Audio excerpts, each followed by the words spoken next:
yang Allah berikan kepada Rasulullah Muhammad sallallahu alaihi wasallam. Kemudian 2 ayat berikutnya ya, ayat 5 sampai dengan 6 adalah inti dari surat ini sendiri.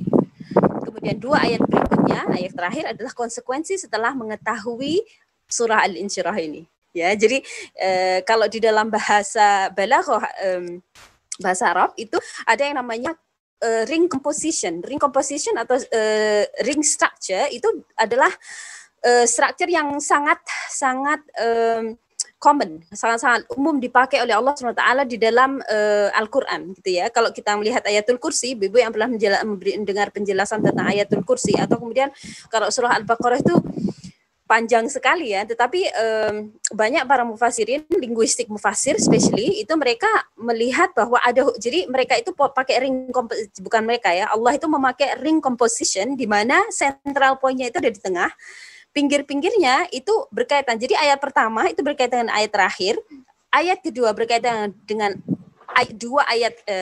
ayat kedua terakhir gitu ya. Demikian seterusnya sampai ketemu di tengah. Nah, di tengah ini adalah inti dari surat itu sendiri. Jadi surat Al-Insyirah itu seperti itu. Kenapa ini penting ya? Karena disinilah letak kemujizatan Al-Quran. Berapa kali kita mendengar ya mujizatnya Nabi Musa, mujizatnya Nabi Isa alaihissalam, mukjizatnya Nabi Dawud alaihissalam, so many. Tapi kita tahu sendiri bahwa mukjizat terbesar dari Rasulullah Muhammad sallallahu alaihi wasallam itu adalah Al-Quran, ya kan? Kita mendengar itu, dan itu mukjizat yang bisa kita akses sampai sekarang. Kalau mukjizat sebelumnya itu kan kita hanya mendengar kisahnya saja. Misalkan Musa alaihissalam membelah laut misalkan, kita nggak ngelihatnya. Itu kita percaya karena ada kisahnya dalam Al-Quran kan gitu. Atau kemudian Nabi Isa yang bisa menghidupkan orang mati, itu pun kita juga tahu. Bahkan mukjizat Rasulullah membelah bulan, mukjizat Rasulullah itu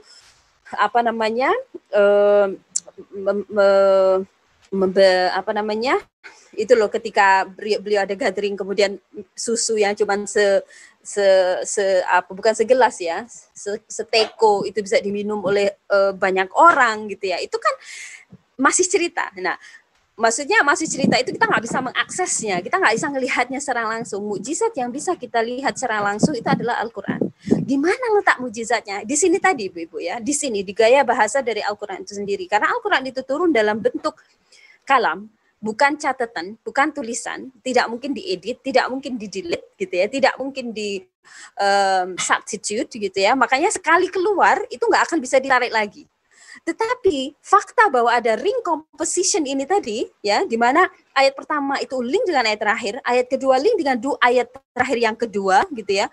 Kemudian ketemu di tengah-tengah, itu nggak mungkin dibikin kalau nggak kemudian dalam bentuk tulisan gitu loh. Fakta itu turun kepada Rasulullah SAW dalam bentuk kalam, dalam bentuk speech, dan itu muncul langsung dan muncul dalam beberapa tahun. Kayak misalkan surah Al-Baqarah itu kan tahunan ya, turunnya itu dalam jangka beberapa tahun. Kok sampai kemudian pada saat disatukan dalam sebuah surat itu sampai kemudian bisa tersusun rapi seperti itu hanya bisa dilakukan oleh Allah Subhanahu wa taala, oleh Al-Khaliq. Makanya wajar kalau kemudian Umar bin Khattab, Sa'ad bin Mu'ad, Mus'ab bin Umair, Abu Dhar Al-Ghifari, Tufail bin Amr Ad-Dawsi, mereka semuanya mesmerize gitu ya, amazed dengan Al-Qur'an pada saat pertama kali mereka dengar gitu loh. Karena memang bisa ditangkap gaya bahasanya itu dari seperti itu. Makanya kemujizatan Al-Qur'an itu ada pada bahasanya, ada pada balaghahnya, ada pada kekuatan bahasa, maknanya kemudian digabungkan menjadi satu, dan juga strukturnya tadi. Insya Allah ini menjadi sebuah amunisi ya bagi ibu-ibu semuanya untuk belajar bahasa Arab. Insya Allah termasuk saya pribadi,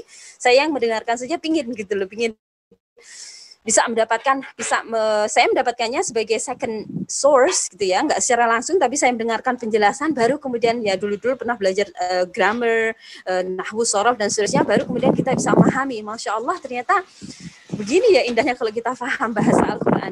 Jadi surah Al-Nasrah atau Asy-Syarh atau Al-Insyirah itu punya ring composition seperti itu. 4 ayat pertama itu nyambung dengan 2 ayat terakhir, kemudian ketemu di tengah-tengahnya ini adalah intinya, yaitu inna ma'al usri yusra fa inna ma'al usri yusra inna ma'al usri yusra. Jadi itu sebenarnya inti dari surah Al-Insyirah itu sendiri. Ya, dan ini mengingatkan kepada kita bahwa karena Rasulullah SAW adalah ummi, dalam arti beliau tidak bisa membaca dan menulis, the fact that Quran itu reveal sampai sedemikian rupa sempurnanya, itu semakin menunjukkan kesahihan, kebenaran bahwa Al-Quran itu adalah kalamnya Allah SWT. Sampai di sini bisa diikuti ya. Ini masih intronya ibu-ibu ya. Oke, kita masuk ayat pertama insya Allah. Alam nashrah laka sadrak. Secara grammar, sebenarnya alam nashrah laka sadrak itu harusnya alam nashrah sadrak lak. Sadraka laka ya sebenarnya. Alam nashrah laka sadrak itu harusnya alam nashrah sadraka laka. Gitu. Lakanya itu semestinya ada di belakang. Sama seperti ya kita ngomong saya pergi ke pasar untuk membeli ikan misalnya gitu. Jadi saya pergi ke pasar untuk membeli ikan. Bukan saya pergi untuk membeli ikan ke pasar. Nah, itu diganti. Jadi bukannya saya membeli ikan, saya pergi ke pasar untuk membeli ikan, menjadi saya pergi untuk membeli ikan di pasar gitu. Jadi nggak umum ininya komposisinya. Tapi ada maksudnya. Kenapa Allah membuatnya itu laka depan. Jadi ketika Allah bilang alam nashrah laka, sesungguhnya telah bukankah kami telah melapangkan untukmu dadamu gitu ya. Harusnya itu kalau diterjemahkan secara langsung. Alam bukankah nashrah kami lapangkan laka untukmu sadrak dadamu gitu kan. Nah, itu menunjukkan keistimewaannya. Jadi keistimewaan apa? Bahwa yang pertama syarh atau kelapangan dada yang diberikan oleh Allah Subhanahu wa taala kepada Rasulullah SAW itu adalah spesial. Ya, khusus untuk Rasulullah, tidak untuk yang lain. Dan kekhususan itu karena memang Rasulullah itu mendapatkannya tanpa meminta. Untuk nabi yang lain, beliau meminta.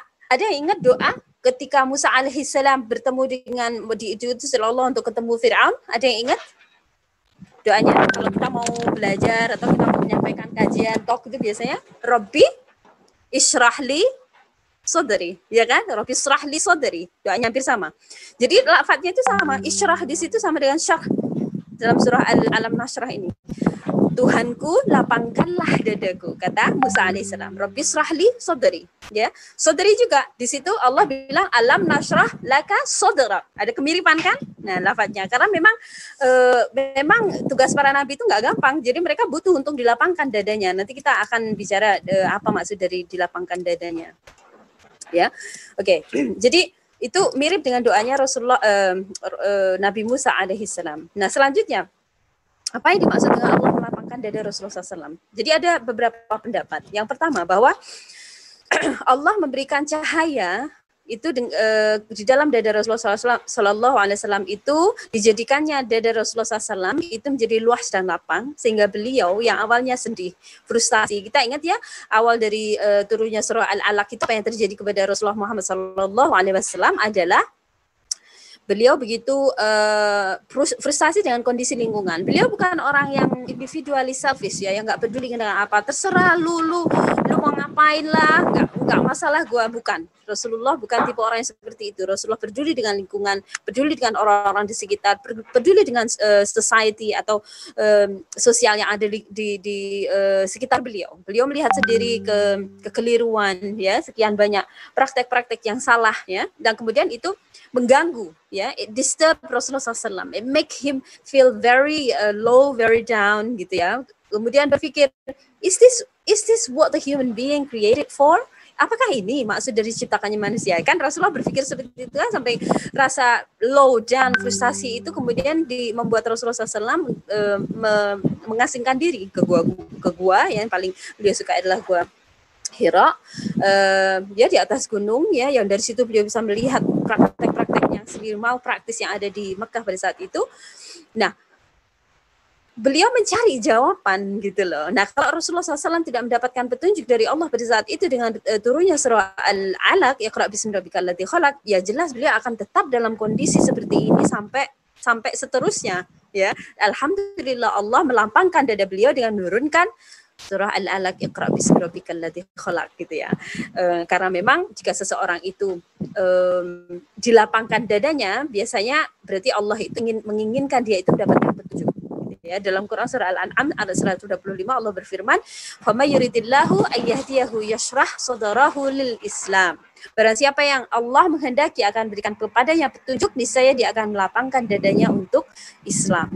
Jadi bagi kita Apakah kita mungkin Mbak Yu memiliki dada yang lapang gitu? Ini majas ya, makna majasi ya, bukan literal berarti dadanya lapang bukan, tapi dadanya lapang itu ditandai dengan senang hati menerima syariat Allah, senang hati menyukai apa yang Allah sukai, diberi kekuatan untuk memegang dirinya Allah. Ya, seseorang yang dadanya lapang itu seperti itu, ya.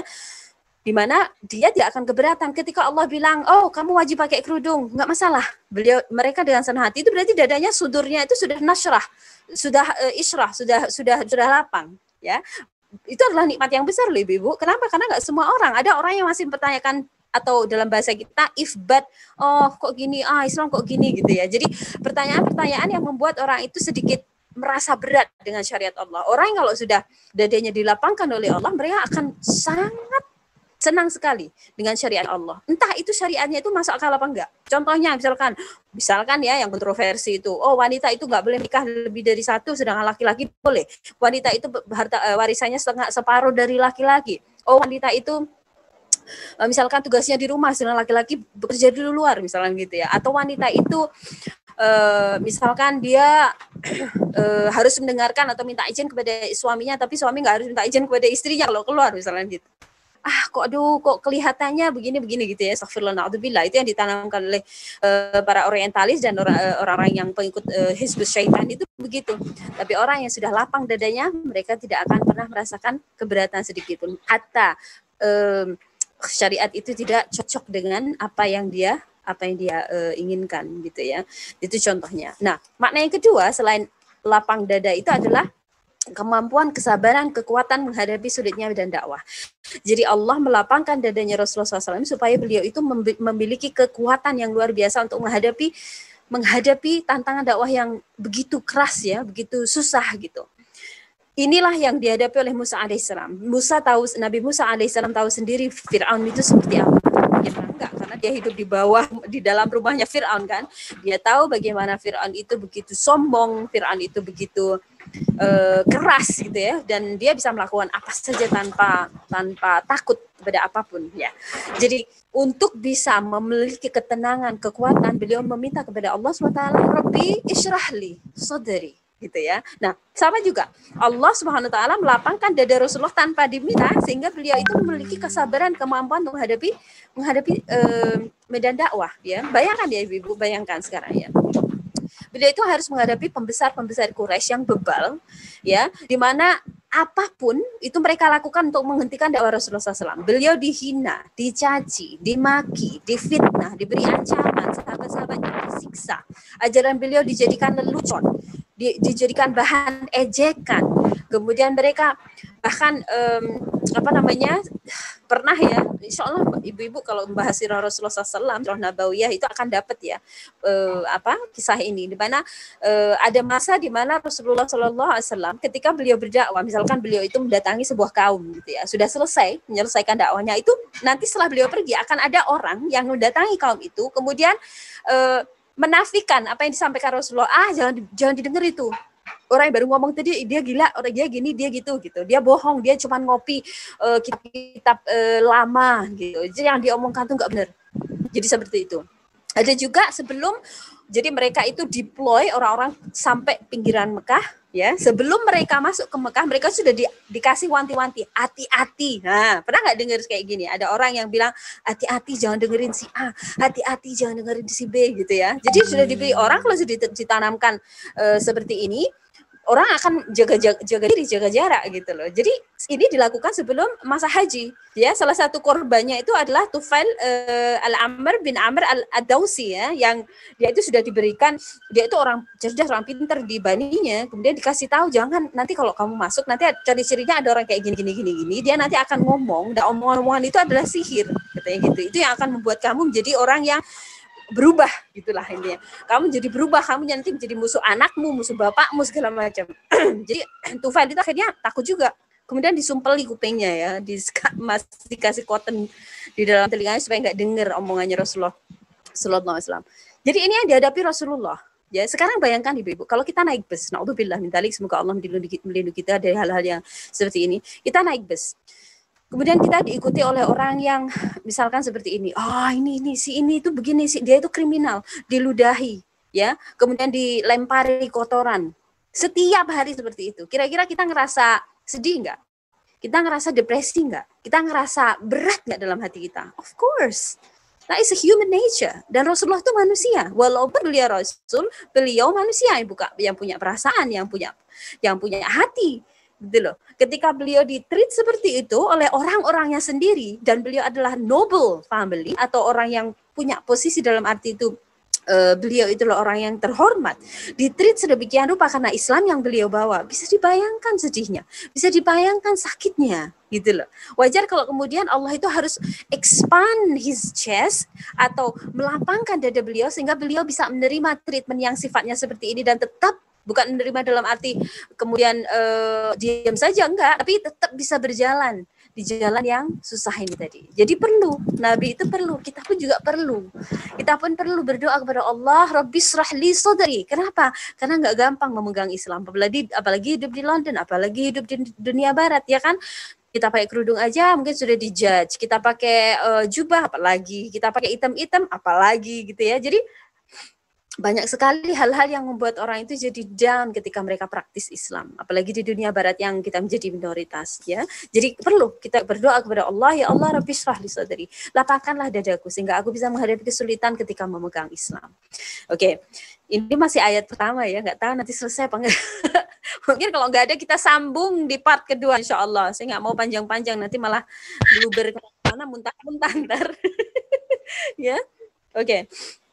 Insya Allah. Nah, selanjutnya, apa makna dari Isra alam nashrah laka sadrak ini tadi? Makna yang lain adalah ulama berpendapat bahwa melapangkan dada ini bisa bermakna hakiki, ya. Kalau kita baca tafsir Ibnu Katsir, di situ dijelaskan bahwa makna hakiki itu makna yang sebenarnya memang Rasulullah itu melapangkan dadanya secara fisik. Jadi sudah kita tahu kan, sudah pernah kita baca kisahnya di mana Rasulullah SAW dicuci hatinya, ya, dikeluarkan apa namanya itu, diiris, ya, dibuka gitu, kemudian dicuci oleh para malaikat dengan air zam-zam. Pernah dengarkan kisahnya? Jadi itu ada yang berpendapat terjadi paling enggak 2 kali, ya, minimal 2 kali, tapi ada yang bilang 3 kali, ada yang bilang 4 kali, tapi at least 2 kali. 2 kali itu yang pertama pada saat beliau usia 10 tahun, itu ada sebuah hadis yang diriwayatkan oleh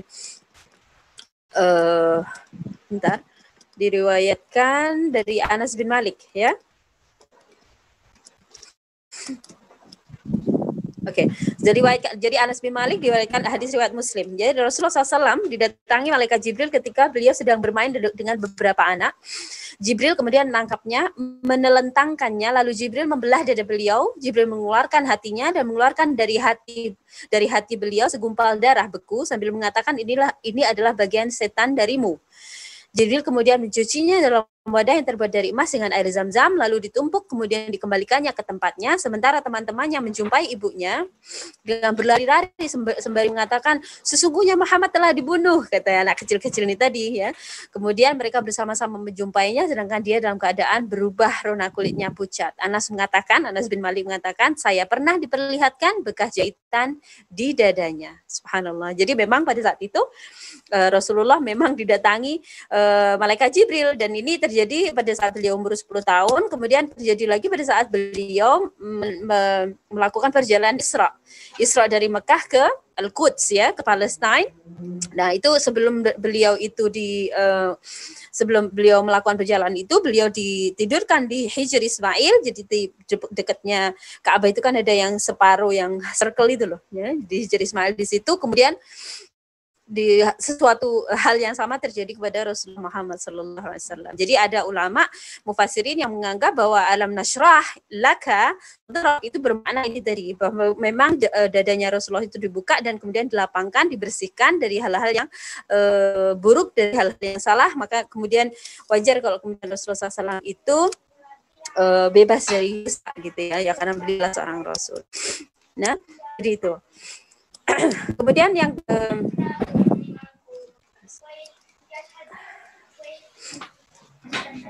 Kemudian yang berikutnya, jadi kenapa penting bagi seorang Rasul itu mendapatkan syarh, mendapatkan kelapangan dada, gitu, ya. Beberapa ulama, Rumaisa Khalifah, Rumaisa, can you close the door please? I can hear you. Jadi Hal ini penting, kenapa? Karena Rasulullah Muhammad SAW akan mendapatkan amanah yang luar biasa. Jadi dada beliau itu harus diekspand, harus dilapangkan, karena beliau akan mendapatkan amanah yang berat. Bahkan ketika amanah itu diberikan kepada gunung pun, gunung itu tidak mampu mengambilnya. Apa itu? Al-Quran. Jadi kita tahu sendiri kan dalam surah Al-Hasyr ayat 21, "Lau anzalna hadzal Qur'an 'ala jabalin la ra'aitahu khashi'an mutasaddian min khasyatillah wa tilkal amsalu nadribuha lin-nasi la'allahum yatafakkarun." Sekiranya kami turunkan Al-Quran ini ke atas gunung, maka niscaya engkau akan melihat gunung itu khusyuk, terpecah belah, ya. La ra'aitahu khashi'an, khusyuk mutasaddian min khasyatillah, terpecah belah karena khasyatillah, karena takut kepada Allah. Dan ingatlah, perbandingan ini kami kemukakan kepada umat manusia supaya mereka la'allahum yatafakkarun, mereka memikirkannya. Jadi ini adalah contoh ya dari Allah SWT dalam Al-Quran. Kalau Al-Quran ini turun kepada gunung, niscaya gunung itu akan terpecah belah, nggak karu-karuan. Lah ini manusia mengambil amanah itu, dan Rasulullah itu akan mendapatkan amanah ini dari Allah Subhanahu Wa Taala secara langsung melalui malaikat Jibril. Bayangkan beratnya seperti apa, gunung aja nggak mampu untuk menghadapi itu. Jadi kalau dada Rasulullah tidak dilapangkan, tidak dipersiapkan oleh Allah Subhanahu Wa Taala, maka nggak akan mungkin mendapatkan, nggak akan mungkin sanggup mengemban amanah ini tadi, ya. Karena Allah sendiri menyampaikan dalam Quran surah Al-Muzammil ayat 5, "Inna sanulqi 'alaika qaulan taqila." Sesungguhnya kami akan menurunkan kepadamu qaulan taqila, perkataan yang berat. Gitu ya, perkataan yang berat. Apa itu? Ya kalamnya Allah ini tadi, gitu ya. Berat karena mengandung makna secara maknawi, ya.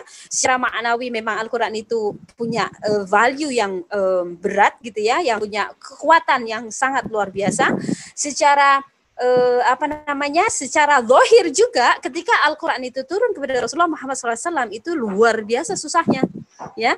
Kalau Mbak baca tentang bagaimana peristiwa wahyu itu turun kepada Rasulullah Muhammad SAW, subhanallah, saya bayangkan tuh kasihan gitu. Saya itu mendengarkan ulasan surah Al-Nasr itu nangis sendiri gitu. Nangisnya itu ya Allah kasihan gitu. Kasihan sama Rasulullah. Sedemikian rupa pengorbanan Rasulullah SAW menerima ayat Al-Quran untuk kita para umatnya, untuk kita diberi petunjuk. Susah gitu ya. Saya kasih contohnya. Jadi pada saat itu Zaid bin Sabit itu bersama Rasulullah SAW, ya, dan beliau sedang menerima wahyu surah An-Nisa ayat 95. Jadi isinya tidaklah sama antara mukmin yang duduk dengan yang ikut berperang. Nah, kemudian ada Ibnu Ummi Maktum yang buta, ya, yang kemudian Rasulullah SAW yang kemudian bilang kepada Rasulullah, ya Rasulullah, andaikan aku itu tidak buta gitu ya, maka aku pasti akan berjihad gitu. Kemudian setelah itu turun ayat berikutnya lagi, ya, Quran surah An-Nisa, misalnya lanjutannya, yang tidak mempunyai uzur. Jadi tidaklah sama mukmin yang duduk tidak ikut berperang dengan orang yang berjihad di jalan Allah, ya. Kemudian yang tidak mempunyai uzur. Jadi memang kewajiban berjihad untuk yang tidak mempunyai uzur gitu. Pada saat ayat itu turun gitu ya, kata Zaid bin Sabit itu, pahaku itu pas berada di atas pahanya. Pahanya Rasulullah itu berada di atas pahaku gitu ya. Aku merasa pada saat ayat turun itu aku merasa begitu berat sampai aku khawatir kakiku atau pahaku tadi itu akan remuk. Subhanallah. Jadi bayangkan ya, ini Zaid bin Sabit yang pahanya itu ada di bawahnya pahanya Rasulullah SAW. Jadi kayak kalau kita bahasa Jawanya itu apa sih namanya? Apa sih Mbak Dia nih? Apa bahasa Jawanya? Fold your hand and leg gitu loh, ya. Jadi kemudian jadi kakinya Rasulullah, ujung kaki Rasulullah tadi itu nempel di ujung kakinya Zaid bin Sabit gitu. Jadi beliau merasakan berat yang luar biasa sampai rasa-rasanya itu mau remuk kakinya. Itu secara memang turun ayat Al-Quran itu sampai sedemikian rupa beratnya, ya. Dalam hadis yang lain itu sampaikan riwayat Ahmad, apabila Rasulullah menerima wahyu pada saat beliau berada di atas tunggangan untanya, maka bagian perut unta itu akan menempel ke tanah. Jadi unta itu nggak akan kuat menanggung beban beratnya turunnya ayat Allah ini tadi. Subhanallah. Jadi secara literally memang berat, secara maknawi Al-Quran itu juga berat, memiliki kekuatan yang luar biasa gitu ya. Jadi Aisyah pun menjelaskan pada suatu saat Rasulullah SAW pernah datang. Jadi pada saat itu Aisyah menyaksikan sendiri, dan waktu itu musim dingin di Madinah gitu ya, dan di Madinah. Jadi beliau itu berkeringat, ya keringatnya itu sampai jatuh sedemikian rupa ya, padahal itu dingin. Nggak mungkin lah orang yang di musim dingin ada keringat yang luar biasa. Itu beliau memiliki sampai merasakan pengalamannya seperti itu karena ayat Quran yang gitu ya. Dalam riwayat Bukhari dan Muslim, Rasulullah SAW menjelaskan, jadi ada seorang yang bertanya, siapa ya, Abu Hurairah kalau nggak salah yang bertanya. Oke, Al-Haris ibnu Hisham ya. Beliau bertanya kepada Rasulullah SAW, wahai Rasulullah, bagaimana cara wahyu itu datang kepadamu? Rasulullah menjawab, terkadang wahyu itu datang kepadaku seperti bunyi lonceng. Inilah yang terberat bagiku. Dia memberitakan sesuatu dan aku memahami apa yang aku ucapkan. Dia terkadang malaikat dalam wujud seorang laki-laki. Jadi pertama itu dalam bentuk lonceng, yang kedua itu tiba-tiba masuk ke dalam sudurnya Rasulullah SAW dan beliau memahaminya. Kemudian malaikat Jibril datang dalam wujud laki-laki. Kemudian si malaikat berbicara ya, dan aku paham apa yang diucapkannya. Contoh yang paling gampang itu adalah hadis tentang iman, Islam dan ihsan ya. Pernah dengar hadis Imam Nawawi yang ada di buku 40 hadis atau hadis Arba'in itu di situ. Yang pertama hadis yang pertama itu menjelaskan tentang apa itu iman, apa itu Islam, apa itu ihsan. Yang datang adalah laki-laki tampan kepada gatheringnya Rasulullah dan para sahabat. Para sahabat nggak tahu kalau itu adalah malaikat. Mereka tahu setelah laki-laki ini pergi, baru Rasulullah bertanya, kalian tahu siapa laki-laki tadi? Hanya Allah dan Rasulnya yang tahu, kata sahabat. Dia adalah malaikat Jibril. Jadi dia datang dalam bentuk laki-laki yang tampan, yang para sahabat itu nggak mengenalnya gitu loh. Cuman kok kayaknya nyantai aja ngobrol sama Rasulullah ya. Gimana enggak, karena beliau adalah malaikat. Jadi itu sebuah contoh aja ya, bahwa wajar kalau dan Allah perlu expand atau melapangkan dada Rasulullah SAW karena begitu beratnya amanah Quran ini tadi. Jadi secara maknawi memang kuat dan berat, secara turunnya pun secara literally juga berat, kesulitan yang sedemikian rupa ya. Jadi kita itu berutang budi kepada Rasulullah SAW. Seandainya Rasulullah SAW tidak memiliki kekuatan atau bukan nggak mau ya, atau nggak kemudian mengorbankan sedemikian rupa ya, kesedihan, kesulitan demi mendapatkan ayat dari Allah SWT, maka subhanallah kita akan mendapatkan petunjuk Quran ini. Beliau berkorban untuk kita, para umatnya, gone through so much hardship for the sake of revelation. Nah itu yang harus kita ingat. Makanya jangan lupa kita bersolawat kepada Rasulullah SAW ya. Kita berdoa untuk bisa dipertemukan dengan Rasulullah SAW, dan kita mengikuti, yang paling utama, mengikuti jalannya Rasulullah SAW dan menjadi pewaris Anbiya ya, menjadi pemegang dinya, ya, penyebar dinya, melanjutkan perjuangan Rasulullah untuk menyebarkan cahaya Islam ini kemanapun kita berada. Ya, itu salah satu bukti terima kasih ya, atau syukur kita atas apa yang dilakukan oleh Rasulullah Muhammad SAW. Oke, sampai di sini ada pertanyaan. Ada 15 orang di Facebook, Masya Allah, jazakallah khair, yang sudah bergabung. Ada Masya Allah, Mbak Raida Atira yang ada di Polandia, ya, Hamidah, Mulyana, Siti, Hafsah, Sabaria, Masya Allah, Ummu Alia, Desi, Mbak Heni, Hesti, ini masih nyebut-nyebut, Dek Latifah, Bu Latifah, Astuti, Nusad, you're not gonna understand what I'm talking. Ummu Jauza. Oke, ada pertanyaan ibu-ibu sampai di sini. Alam nasyrah laka sadrak. Kalau nggak ada saya lanjutkan ya. Mbak Diani tolong keep on. Silakan ibu-ibu. Kalau ada yang mau bertanya bisa ditulis di kolom chatting, atau yang mau bertanya langsung angkat tangan. Oke. Keep on track ininya ya, timingnya ya. Ini sudah mau jam 11. Kita akan selesai jam 11 kira-kira sampai berapa sih? Bu Novi nyimak juga. Kita akotnya sampai jam berapa sih? Lupa Yumna. 1 jam atau 1 jam setengah, Mbak? Biasanya 1 jam untuk materinya, terus kan kita ada ya question and answer itu setengah jam. Oke. Mungkin kita nanti berhenti sampai ayat ketiga. Quarter past, insya Allah. Oke. Oke. Biasanya kalau udah banyak pertanyaan itu kan waktunya gitu ya. Makanya. Ya. Ya, nanti kita buka sekarang bisa ngetik pertanyaan atau menyiapkan pertanyaan. Nanti kalau misalkan mau menghentikan Yumna nggak masalah. Oke? Insya Allah. Langsung kita lanjut ayat kedua dan ketiga. Insya Allah. Alladzi angqad Alam nashrah laka sadrak wa wada'na anka wizrak alladhi anqadha dhahrak. Jadi dua ayat itu sebenarnya nyambung gitu ya. Jadi Allah melapangkan dadanya Rasulullah SAW spesial untuk beliau. Wa wada'na anka wizrak. Dan kami telah wada'na itu mengangkat ya, mengangkat wizrak, beban itu darimu.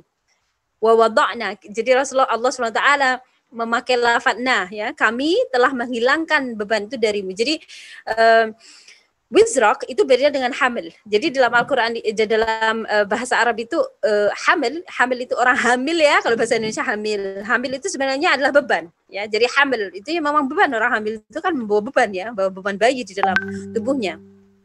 Hamil dengan wizrak itu berbeda. Kalau hamil itu beban berat tapi kita bisa memikulnya ya.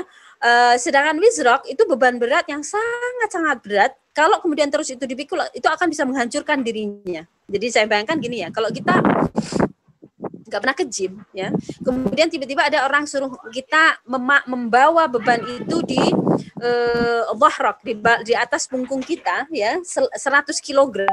Kita nggak pernah pegang 25 kilo apalagi 100 kilo di punggung kita. Kira-kira apa yang terjadi?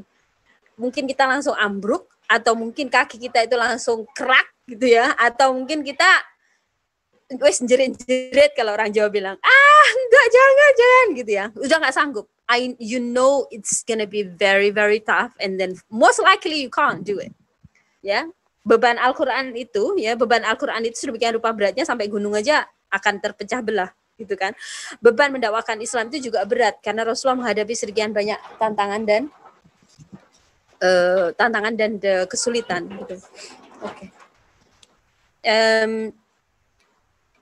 Jadi beban itu sama Allah SWT dihilangkan gitu ya. Jadi diringankan oleh Allah SWT beban tadi, alladzi anqadha dhahrak ya, yang memberatkan punggungmu. Jadi lafaz anqadha, inqido itu adalah berat yang kemudian jadi suara yang memberatkan tapi sampai kemudian muncul suara kerak atau krik sound. Jadi kalau misalkan kita punya sepeda ya, sepeda itu kita kemudian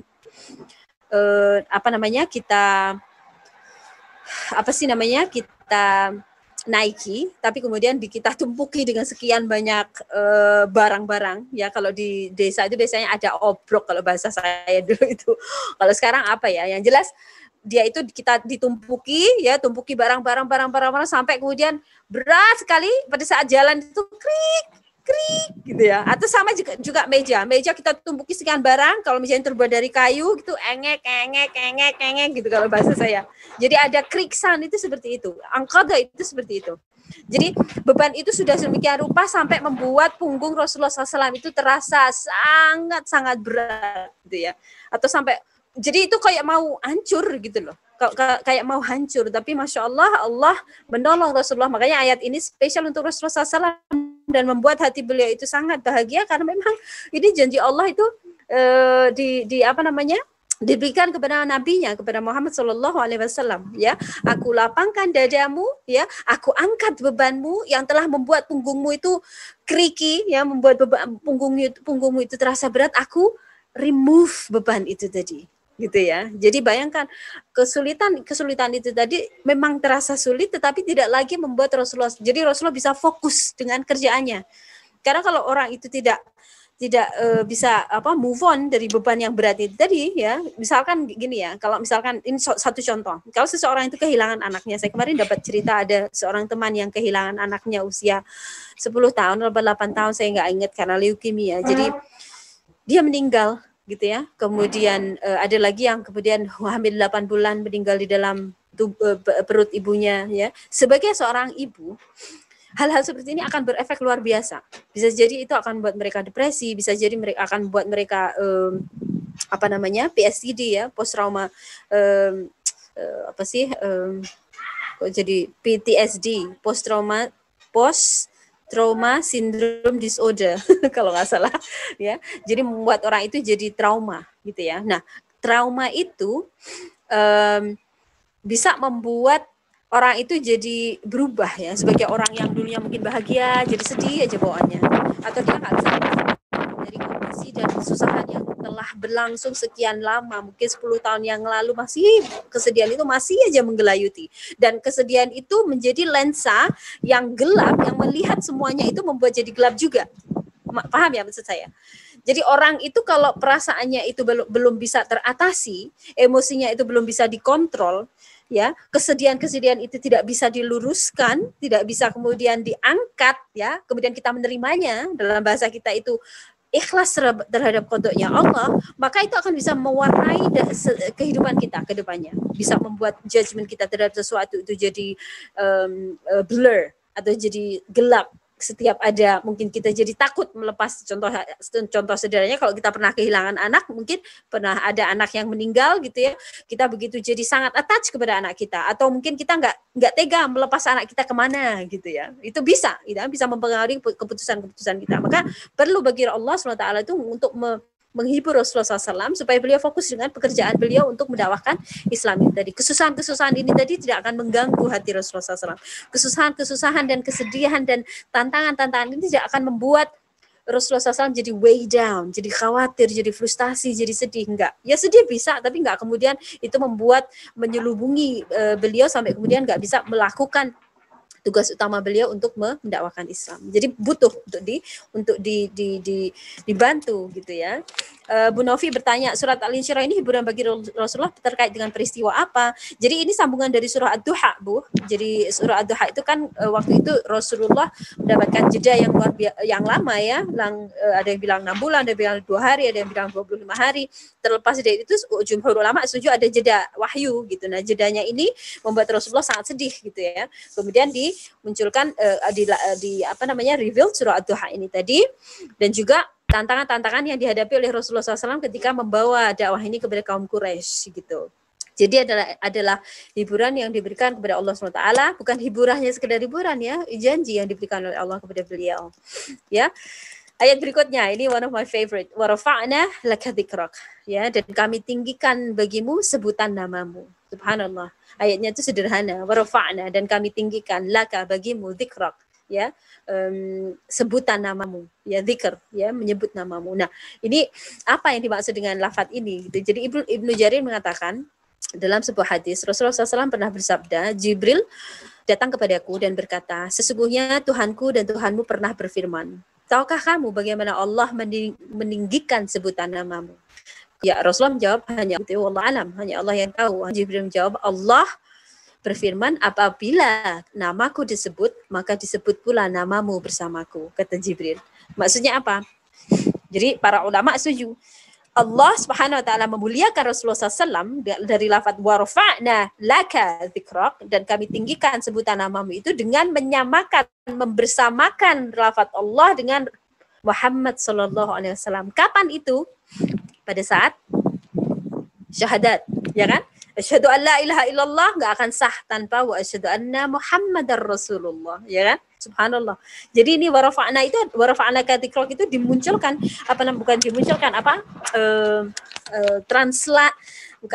perwujudannya itu ada dalam syahadat ini tadi. Adzan, Allahu Akbar, Allahu Akbar. Asyhadu an la ilaha illallah, asyhadu anna Muhammadar Rasulullah. Jadi dibersamai lagi, ya kan? Kemudian pada saat bersolawat, ya Allahumma sholli ala Muhammad, pada saat duduk tasyahud, ya, tahiyat awal, tahiyat akhir, itu kan ada juga, ya, asyhadu an la ilaha illallah wa asyhadu anna Muhammadar Rasulullah. Jadi setiap Rasul, nama Allah itu disebutkan, nama Rasul Muhammad sallallahu alaihi wasallam juga disebutkan. Ini bukti Allah meninggikan Allah Rasulullah Muhammad sallallahu alaihi wasallam, ya. Dan berapa kali ya nama Rasulullah itu disebut. Jadi sholatnya manusia mulai dari Australia sampai di Finlandia atas sana itu kan setiap menit akan berubah waktu, ya kan? Dan setiap menit akan ada waktu maghrib, waktu isya kalau kita ikuti. Dan setiap itu pula mereka adzan, mereka bersyahadat, mereka bersolawat, ya kan? Dan nama Allah dan Rasul itu disebut seiring dan bersamaan gitu. Itu adalah janji yang diberikan oleh Allah SWT kepada Rasulullah Muhammad SAW. Ya. Kemudian itu makna yang pertama. Kemudian makna yang kedua, ya, tidak pernah Allah SWT itu menyebut nama Rasul Muhammad sallallahu alaihi wasallam itu dari nama beliau langsung. Kalau di dalam Al-Qur'an itu misalkan beliau memanggil ini ya, Yahya, Zakaria, kemudian ya Yahya atau ya Adam. Adam itu pakai nama Adam. Ya Adam, uskun anta wa zawjuka anta wa zawjukal jannah. Jadi beliau tidak memakai ya Nabi Adam. No. Allah SWT tidak memakai lafaz Nabi di depan kata Adam alaihissalam. Ya Adam uskun anta wa zawjukal jannah. Kemudian juga Yahya, ya Yahya hudil kitab bil quwwah. Ya, kemudian ya Zakaria ada dalam Quran surah Maryam itu ya.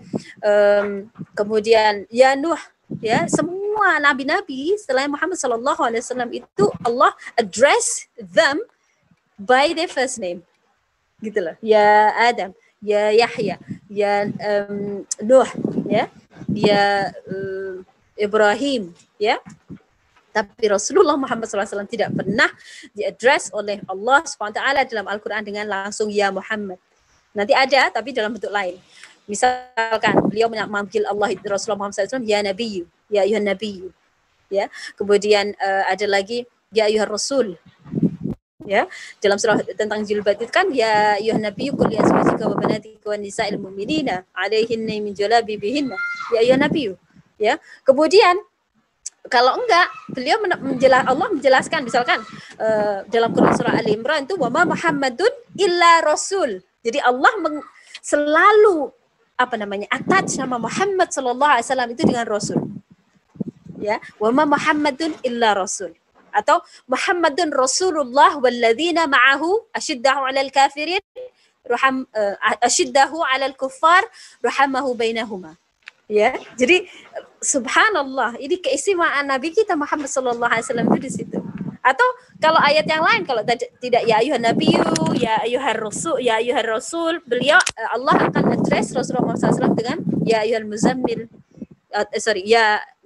Ya ayuhal muzammil, ya ayuhal mudassir, ya. Jadi beliau tidak pernah menyebut Rasulullah Muhammad itu dengan nama Muhammad. Subhanallah. Itu adalah sebagai bentuk sayangnya Allah SWT kepada Muhammad sallallahu alaihi wasallam. Ya, bentuk istimewanya Rasul kita Muhammad sallallahu alaihi wasallam. Inilah bentuk cara Allah rafa'na laka dzikrak, meninggikan posisi Rasulullah Muhammad sallallahu alaihi wasallam. Kalau Rabb kita aja memanggil Rasulullah enggak pernah dengan panggilan Muhammad, ya kita enggak boleh manggilnya Muhammad saja. Harus dengan Rasulullah, Nabiullah, ya baginda Muhammad sallallahu alaihi wasallam, harus seperti itu. Karena Allah saja nggak pernah manggil beliau itu dengan nama Muhammad saja. Beda dengan Adam, beda dengan Musa, ya subhanallah. Itu janjinya Allah wa rafa'na laka dzikrak. Selanjutnya inti dari surah Al-Alam Nashrah atau Asy-Syarh itu. Fa inna ma'al usri yusra. Inna ma'al usri yusra. Saya belajar bahasa Arab dulu itu mesmerize itu oleh ayat ini ya. Subhanallahil azim. Indahnya itu luar biasa, tatanan bahasa Arab. Saya nggak tahu apa saya nanti mampu menjelaskannya sesuai dengan penjelasan yang dulu saya berikan, dan jadi guru saya itu mampu mentransfer rasa amaze itu kepada saya. Subhanallah ya. Itu semoga saja bisa ya. Karena keindahan dari lafadz ini itu ada pada tata bahasanya, ada pada grammar bahasa Arabnya. Ya, ini sekedar touching saja. Insya Allah semoga ini akan memberikan amunisi yang luar biasa kepada ibu-ibu di luar sana untuk belajar bahasa Arab Quran. Ya, bahasa Arab fushah, bukan hanya bahasa kaifahalukum, kaifahaluki, ana bi khair wa anti, bukan yang seperti bukan conversation, tapi fushah Arabic ya, Arabic through Quran. Insyaallah gitu, karena ada beda ya, macam-macam kalau belajar bahasa Arab. Jadi inna ma'al usri yusra, fa inna ma'al usri yusra, inna ma'al usri yusra. Ada pengulangan ya. Pengulangan itu nanti juga ada maknanya. Yang pertama maknanya bisa jadi yang pertama adalah kemudahan di dunia, yang kedua itu menunjukkan kemudahan di akhirat. Itu makna yang pertama. Kemudian pengulangan itu juga bermakna kasih sayang, menunjukkan kasih sayang kepada Rasulullah SAW, kepada kita semua. Jadi kalau kita ngomong sama anak kecil, anak kecil nangis gitu, kita sudah kan ada pengulangan ya, enggak sudah. Kalau kita ngomongnya cuma sekali itu kesannya itu enggak sayang gitu kan. Tapi kalau sudah itu kan ada touch of love di dalam lafaz tadi. Kalau sudah enggak usah nangis, itu kan kesannya keras gitu kan. Subhanallah, Allah mengulang kedua lafadznya itu dua kali itu ada indikasi rasa sayang luar biasa kepada Muhammad SAW dan juga kepada kita sebagai hambanya. Nah, sekarang dalam tafsir Ibnu Katsir itu dijelaskan ya sebuah hadis yang mendukung penjelasan ayat ini. Jadi Rasulullah SAW sedang duduk di sekelilingnya itu ada lubang. Kemudian beliau bersabda. Memang hadisnya itu hadis sanadnya hadis dhaif, tetapi sebenarnya ini bisa karena seiring sejalan dengan dengan penjelasannya, insya Allah bisa dipakai. Jadi lafadznya itu begini. Lau ja'a al-usru fadakhala hadzal hujr la ja'a al-yusr hatta yadkhul alaihi fayukhriju. Seandainya kesulitan itu datang dan masuk dalam lubang, maka akan datang kemudahan dan ia turut masuk ke dalam lubang tersebut sampai ia mengeluarkan kesulitan tadi. Ya. Hasan Al-Basri mengatakan ketika turun surah Alam Nashrah Laka Sadrak ya, ayat 5 dan 6 itu Rasulullah bersabda, kabarkanlah bahwa akan datang kepada kalian kemudahan karena satu kesulitan tidak mungkin mengalahkan dua kemudahan, ya. Dan para sahabat dulu berkata bahwa satu kesulitan itu tidak mungkin mengalahkan kemudahan, ya. Nah, sekarang ini bisa diperoleh dari buku tafsir Ibnu Katsir ya, kalau Mbak Ibu baca. Jadi beliau menjelaskan Ibnu Katsir dalam kaidah bahasa Arabnya begini. Al-usr itu menggunakan isim ma'rifah. Isim ma'rifah itu kalau dalam bahasa Inggris itu definite article. Kita pakai kata the. Kalau saya bilang I bring a book. Misalkan saya ngomong ke anak saya ya. Saya bilang bring a book. Kalau saya bilang kayak gitu, dia akan bisa bawa buku apa aja. Bawa kitab, bawa buku. Bring a book to me, ya. Dia akan mungkin bertanya, which book, Mama? Buku yang mana? Gitu. Oh, buku yang kemarin itu, buku yang berwarna merah, misalnya gitu. Nah, kalau seperti itu, kenapa? Karena kalau saya bilang bring a book, itu berarti bisa buku apa aja. Ya, jadi kalau bahasa Arab itu namanya nakiroh, itu umum. Kalau saya bilang bring the book, itu artinya orang akan paham, atau anak saya itu pasti paham the book itu yang mana. Oh, bring the book misalkan. Oh, hanya ada satu buku di situ, berarti itu yang Mama maksud gitu. Jadi bedanya definite sama indefinite article itu begitu. Bedanya alif lam di depannya al-usr dengan tidak ada alnya itu di situ. Ya, di situ isim ma'rifah itu berarti ada spesifik, ada kita sudah tahu maksudnya itu yang mana, gitulah ya. Jadi setiap bersama, inna sesungguhnya ma bersama al-usr ya, inna ma'al usri bersama kesulitan, satu kesulitan, the hardship gitu ya. Satu kesulitan, karena itu adalah satu ya, dalam bahasa Arab tahu sendiri ya, satu itu ada beda dengan dua, beda dengan tiga lafadznya. Ada plural, bentuknya plural kayak masjid itu satu. Kalau masajid itu lebih dari satu, gitu kan, lebih dari dua. Sama dengan jilbab itu satu, jalabib itu lebih dari dua jilbab. Nah, dalam bahasa Arab itu ada perubahan bentuk seperti itu. Nah, al-usr itu satu kesulitan. Fa inna ma'al usri yusran dengan ada alif dan ada fathatain. Itu adalah nakirah. Nakirah itu artinya umum gitu ya, banyak, enggak tertentu. Dalam arti gini, kalau saya bilang,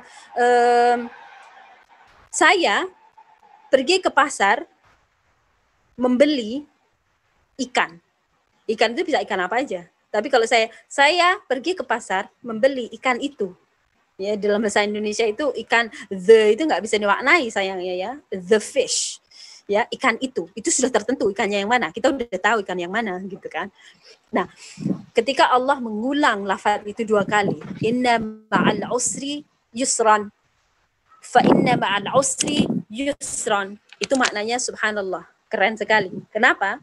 Karena al-usr yang ada di dalam ayat kelima dan ayat ke-6 itu adalah sama, the hardship. We know that hardship, just one hardship. Bersama satu kesulitan itu akan ada yusron. Yusron yang pertama dengan yusron yang kedua ayat ke-6 itu nggak sama ibu-ibu. Kenapa? Karena nggak ada alif lamnya di depan itu. Wallah alam saya bisa mentransfer perasaan itu nggak ya. Tapi itu menunjukkan kesimpulannya kalau kita mendapatkan satu kesulitan, Allah itu akan membuka paling enggak dua jalan. Kalau Allah itu memberikan kita kesulitan, misalkan anak yang susah diatur, misalnya gitu ya, maka pasti di dalam kesulitan itu ada lebih dari banyak kemudahan. Dan ini bisa dimaknai banyak hal ya. Dalam arti di dalam kesulitan itu ya bisa jadi sudah ada kemudahan-kemudahan, tapi kita nggak bisa melihatnya. Ya, di dalam kesulitan itu bersamaan dengan kesulitan itu seperti yang Rasulullah gambarkan lubang tadi ya, akan ada kemudahan yang mengikutinya. Kita tinggal melihat aja kemudahan tadi. Dan disitulah letak kita harus cerdas melihat sebuah permasalahan. Jangan terkungkung permasalahan itu dengan fokus dengan kesulitannya. Cari kesempatan positif. Makanya di sini positive attitude itu di situ. Positive mindset yang harus kita miliki itu ada di situ. Ini diajarkan oleh Allah SWT dalam Surah Alam Nashrah ini tadi. Ya, jangan fokus pada kesulitannya. Fokus kepada yusran, kemudahannya yang itu dijanjikan oleh Allah SWT sebagai hal yang lebih banyak jumlahnya daripada kesulitannya. Ya, jadi kesulitan itu bisa bareng datang, tapi kemudahannya juga menyertainya. Pada saat mengalami kesulitan, Allah membuka jalan menunjukkan kepada kita betapa banyaknya kemudahan. Ya, jadi contoh misalkan seorang istri yang melalui sebuah krisis pernikahan, misalkan gitu ya, sulit. Ya, dia menghadapi suami yang sulit, suami yang mungkin nggak apresiatif segala macam, ya. Secara emosional dia down, secara fisik mungkin ya dia nggak dapat abuse secara fisik, tapi secara emosi gitu ya. Tapi ternyata sama Allah ya, dia diberi teman-teman yang bisa mengingatkan dia betapa misalkan beruntungnya ya, dalam arti misalkan dia masih punya iman, suaminya mungkin agak sulit tapi dia itu beneh, kalau bahasa Jawa itu beneh sama keluarganya, keluarga istrinya, suaminya itu bisa menghidupi dia dengan layak, punya rumah, punya tempat tinggal, punya mobil dan seterusnya. Mungkin secara karakter agak sulit tetapi ternyata dia tanggung jawab pada anak-anak gitu ya. Jadi kesulitan itu akan disertai dengan kemudahan yang banyak. Itu janji Allah, Ibu-ibu. Jadi kalau misalkan kita yakin dengan janji itu, pasti kita akan menemukan kemudahan itu, insya Allah. Baik, ini sudah ada pertanyaan dari Mbak Ida. Mbak Ida mau nanya langsung atau saya bacakan tulisannya? Itu tadi saya Mbak siapa Mbak Ika mungkin langsung ke saya. Kalau saya pribadi akan langsung aja ya. Langsung bertanya ke Yumna. Yang tadi saya sampaikan ke itu ada salah yang ditulisnya Mbak Ika, langsung ke saya mungkin waktu saya jadi host, jadi langsung ke saya. Ya, pertanyaan saya Yumna, karena kita percaya ya bahwa kesulitan itu katanya bagian dari ujian kita, kesulitan bagian dari ujian keimanan kita gitu ya. Terus dalam pikiran saya itu kembali bertanya gitu ya, apakah dengan didatangnya kesulitan-kesulitan kepada diri kita itu menyatakan bahwa keimanan kita itu belum sempurna, atau apakah bisa kita katakan iman kita ini kayaknya kita udah berusaha gitu sebaik-baik diri kita untuk tetap beriman, istiqomah. Terus kembali pertanyaan itu kembali bertanya gitu, apakah ini kesulitan ini menandakan bahwa emang iman kita yang memang belum sempurna? Satu. Yang keduanya, ada lagi pertanyaan tadi Mbak Yumna kan bilang bahwa kita juga harus berpikir positif mindset ya, fokus pada kemudahan-kemudahan yang Allah berikan kepada kita.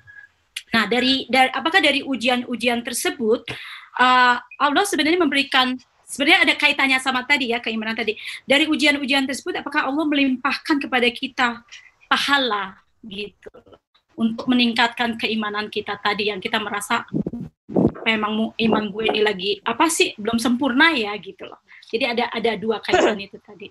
Terima kasih. Oke, jazakallah khair Mbak Ida. Very good question. Jadi pertanyaannya, apakah kesulitan itu menunjukkan iman kita tidak sempurna? Satu. Kemudian yang kedua, apakah Allah akan berikan pahala bagi kita atas ujian yang diberikan untuk menyempurnakan keimanan kita tadi? Gitu ya Mbak Ida ya? Iya, iya. Oke. Dalam Al-Quran, surah Al-Ankabut ayat 1, 2, ayat 2 dan 3, Allah berfirman, hasiban nasu yatraku amanna wa hum la yuftanun. Apakah aku akan biarkan kalian itu bilang amanna, aku beriman, wa hum la yuftanun, dan aku tidak akan yuftanun itu dari kata fitnah, fitan ya. Fitan itu menguji, bukan fitnah dalam bahasa Indonesia loh ya.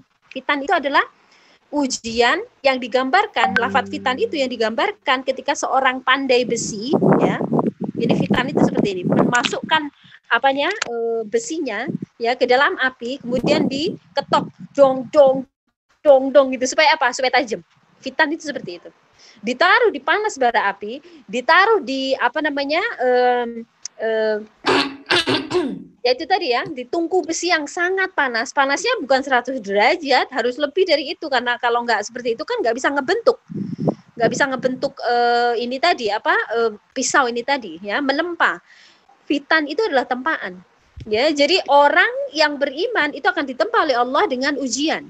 Ujian itu bentuknya adalah segala, it can be anything. Ya, bisa jadi ujian itu berupa ujian fisik, ya, sakit, bisa jadi ujian emotional test, misalkan dihadapkan dengan teman-teman yang nggak karu-karuan, atau anak yang susah diatur, atau suami yang bukan susah diatur ya, karena kita nggak ngatur suami yang nggak bertanggung jawab, misalkan gitu ya, itu, atau kemudian segala macam lah, ya, atau keluarga yang subhanallah ya sangat menguji kesabaran kita. Nah, fitan itu dalam bentuk seperti itu. Itu adalah proses kita untuk membuktikan keimanan kita.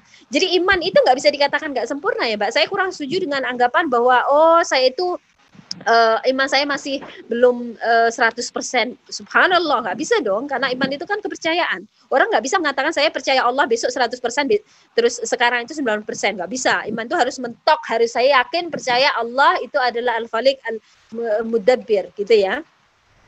Itu harus. Nah, yang membedakan tuh kekuatan iman ini tadi. Ada yang kekuatannya itu sekuat karet, ada yang kekuatannya itu sekuat besi.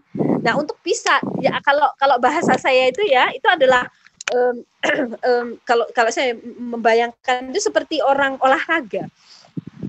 Kita udah punya otot. Otot itu adalah keimanan kita. Nah, otot itu akan menjadi sangat kuat, bisa mengangkat beban 100 kilo kalau kita latih. Gitu kan, nggak bisa kita tiba-tiba 100 kilo misalnya gitu, nggak bisa.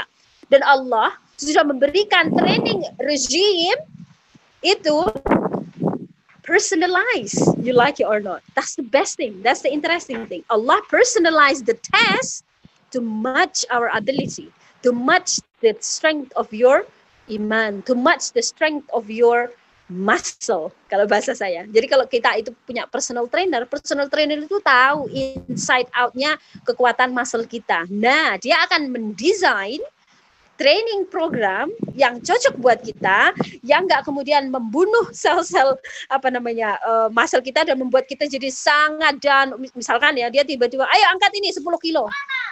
Lah kalau kemudian dia nggak bisa, nggak pernah ngangkat what charge? Is on the floor, on the bed, next to the sofa. Kalau kita nggak pernah training 5 kilo, bagaimana mungkin mengangkat 100 kilo? Okay, that's fine. Just look somewhere else, yeah. Okay, yes, okay. Use other charger.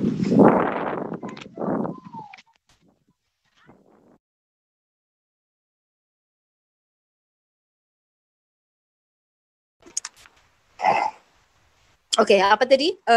Jadi gitu. Jadi keimanan tadi itu harus diuji dengan di training itu dengan sesuatu yang memang selevel dengan kekuatan kita. Jadi iman tadi sama Allah ditempa dengan ujian-ujian. Jadi ujian tadi itu untuk menguatkan kita, ya, menguatkan kemampuan kita. Subhanallah. Jadi kita nggak pernah melihat ujian itu sebagai hukuman. Kita melihat ujian itu sebagai pembuktian. Ya Allah, aku kuat menghadapi ini. Karena kalau engkau memberikan ujian ini berarti ini sudah personalized, ini sudah cocok sama kekuatanku. Kalau aku ngerasa belum kuat, ya kita yang harus kemudian menguatkan diri, pasti kuat. Karena Allah itu la yukallifullahu nafsan illa wus'aha. Allah tidak akan pernah membebani manusia itu di luar kemampuannya. Kita yakin itu dengan 100%. Makanya ketika Allah tadi itu memberikan ujian cobaan, berarti ini untuk menguatkan saya. Ini Allah ingin melihat keimanan saya itu kuat apa enggak gitu. Ini Allah ingin melihat apakah saya itu memang siddiq, benar dengan keimanan saya, atau malah belok kanan belok kiri gitu. Itu cara kita ngelihat sebuah ujian, Mbak Ida. Jadi bukan ini sebuah apakah untuk menyempurnakan iman kita mungkin sebenarnya sudah sempurna, cuma kekuatannya harus ditambah gitu. Iman kita udah mentok. Ya itu tadi ya, karena iman itu kepercayaan. Kita nggak bisa percaya sama Allah itu 80%, astagfirullah. Harus 100% mentok. Nah, kekuatannya ini harus kemudian dibangun. Nah, Untuk membangunnya itu tergantung apakah orang tadi itu mau pass the hurdle atau mereka akan walking at the same place at the same time all the time, itu terserah kita juga gitu loh. Karena kadang kalau kita itu nggak melihatnya sebagai, jadi misalkan sebuah ujian datang kepada kita ya, dalam bentuk apapun lah ya, setiap orang pasti akan mengalami itu gitu ya, setiap orang, karena ini adalah nature-nya dunia. Dunia itu adalah tempat menguji. Di sini bukan tempat kita berfoya-foya, di sini bukan tempat kita untuk mencari kepuasan hidup. Bahagia boleh, tetapi bahagia pun itu nggak akan long lasting. Mungkin 5 menit, mungkin 10 menit ya, paling 24 jam. Kalau orang nikah itu ya, orang menikah paling bahagianya paling malam itu tok. Besoknya udah berhadapan dengan ujian-ujian yang lain kan gitu. Ya, begitulah dunia gitu loh. Kalau bahagia akan ada inilah fluktuasi ya. Cuman kita kalau orang beriman itu fluktuasinya itu nggak nemen-nemen, nggak kayak gitu ya. Sedikit aja, gelombangnya sedikit aja karena kita sudah settle. Settle-nya itu kita yakin bahwa ini adalah tempat berjuang. Kalau lah ada ujian, insyaallah ya Allah aku akan kuat, kalau saya nggak sabar ya menyabarkan diri supaya Allah memberikan sabar itu tadi gitu ya. Dan sembari kita memohon kepada Allah untuk diberi kekuatan, diberi contentment gitu ya, contentment, kepuasan terhadap semua qada yang diberikan oleh Allah SWT. Dan ujian itu akan selalu datang pada titik kelemahan kita. Kalau kelemahan kita itu dipuji oleh Allah, nanti mungkin Allah akan beri semua orang yang memuji kita. Kalau ujian dia itu ada pada misalkan fisik gitu ya, dalam arti fisik itu dia nggak bisa sabaran. Kalau misalkan orang itu walaupun bisawab ya, ada orang yang sakit kepala pusing sedikit aja nggak karu-karuan komplainnya misalkan gitu ya. Ya kita berusaha sekuat tenaga lah untuk untuk menguatkan diri. Itu. Kemudian apakah kita akan dapat pahala? Jelas iya. Rasulullah SAW bersabda, ini saya parafrasenya ya, bahwa urusan seorang muslim itu indah sekali gitu ya. Jadi kalau dia kalau dia mendapatkan kebahagiaan, dia bersyukur, dia mendapatkan pahala. Kalau dia bersedih dan bersabar, maka dia akan juga mendapatkan pahala. Bahkan kesulitan, kesakitan, even a prick of thorn ya, atau duri yang menusuk jari kita yang menyakitkan ini tadi, itu pun akan diberi pahala oleh Allah Subhanahu wa taala kalau kita sabar. Bayangkan ya, itu hanya duri yang kecil saja. Aduh, misalnya gitu ya. Ada yang aduhnya itu kemudian miso-miso, kalau orang Jawa itu swearing, miso-miso orang Jawa ya, swearing misalnya gitu, bukannya sabar. Oh, astagfirullah, misalnya gitu ya. Inna lillahi wa inna ilaihi raji'un, misalnya kayak gitu.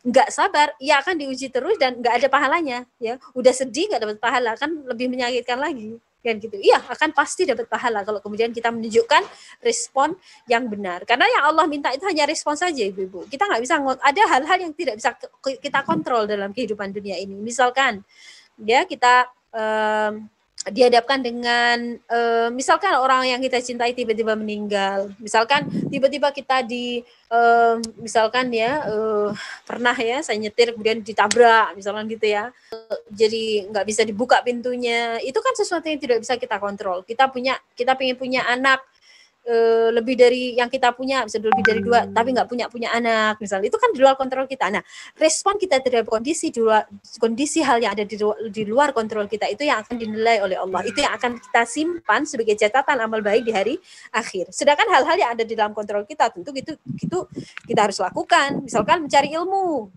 ya, menyampaikan kebenaran ya, memilih teman yang baik, kemudian membaca Quran, sholat dan seterusnya, itu hal-hal yang ada dalam kontrol kita. Itu pun juga harus kemudian kita niatkan untuk Allah semata supaya itu dicatat sebagai amal baik. Mungkin itu Mbak Ida. Semoga menjawab pertanyaannya ya. Alhamdulillah, jazakillah khair Mbak Imna.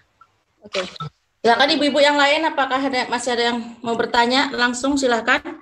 Mbak Ari, Mbak Diani. Ya. Itu tadi yang dari Mbak Ika Zul. Ini Kak Zulaikha, ini adik saya dulu yang di Surabaya. Dibaca aja Mbak, karena dia kirimnya langsung ke saya, jadi Mbak Diani aja yang. Alright. Oke, Assalamualaikum. Ketika Rasulullah menerima beban dari Allah Subhanahu wa taala, apakah beliau pernah curhat atau mengeluh kepada sahabat-sahabatnya? Maybe beliau pernah cerita tentang bebannya, tapi beda ya, seperti kita. Ini sedikit beban aja kita kadang mengeluh. Padahal kita sama Rasulullah sama manusia ya. Ya Mbak.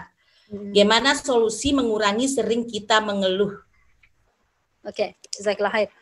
Oke, apakah Rasulullah pernah mengeluhnya Rasulullah itu hanya kepada Allah Subhanahu wa taala. Beliau tidak pernah mengeluh kepada para sahabatnya. Ya, subhanallah. Ada sebuah frase bagus sekali. Nanti saya forward ya kalau saya ketemu.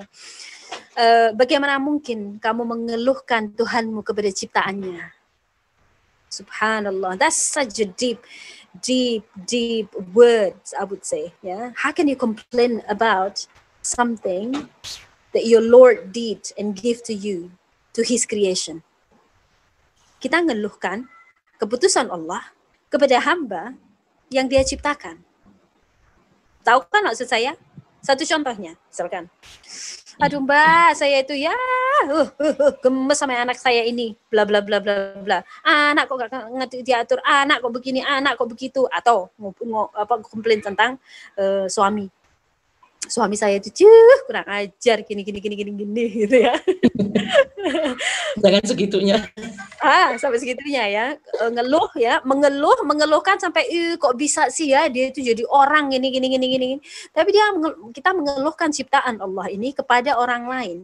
Ya, Allah itu ngasih saya manusia suami kok ya kayak gini. Astaghfirullahaladzim. Itu mengeluhkan keputusan Allah, mengeluhkan Allah kepada ciptaan Allah. Gitu loh. Rasulullah SAW tidak pernah mengeluhkan hal-hal seperti itu kepada para sahabatnya. Beliau langsung mengeluh kepada Allah.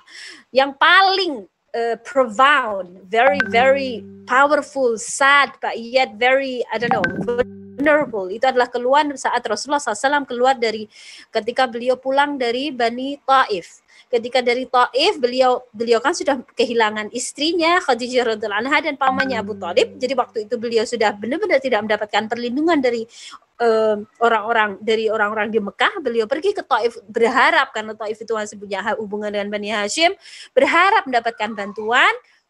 Pulang dari Taif, apa yang dialami Rasulullah? Dilempari batu, dilempari kotorannya sampai berdarah itu kakinya Rasulullah, dan sandalnya itu nempel di kaki mulianya Rasulullah Muhammad sallallahu alaihi wasallam. Sampai beliau itu sebelum masuk ke Mekah itu duduk di bawah pohon kurma. Ya beliau nggak berani masuk ya pada saat itu. Kenapa? Karena kalau beliau masuk bisa jadi beliau dibunuh. Beliau akan dianiaya karena beliau sudah tidak mendapatkan perlindungan. Jadi pola masyarakat pada saat itu, kalau kamu itu mendapatkan perlindungan dari sebuah bani, ya maka kamu nggak akan disentuh gitu loh. Tapi kalau kamu sudah tidak didukung oleh bani manapun, nggak ada nilainya.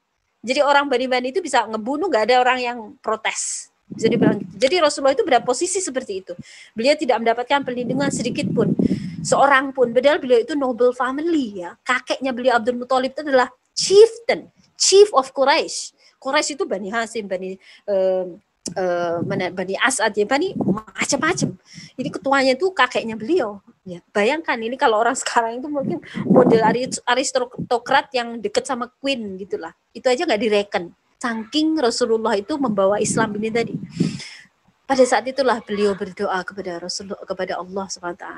Ya, malaikat Jibril datang. Ya Rasulullah, maukah engkau aku ambil Jabal Nur ini, aku tumplekan gitu ya kalau bahasa saya.